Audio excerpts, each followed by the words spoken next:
Welcome to Nava Disha Tech Learning.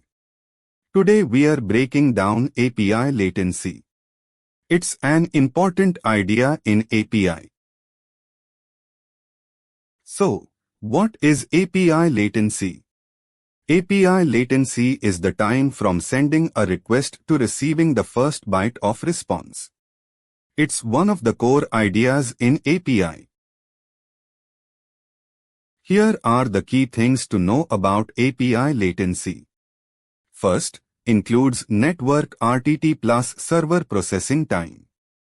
Also, measured at P50, P95, P99 percentiles.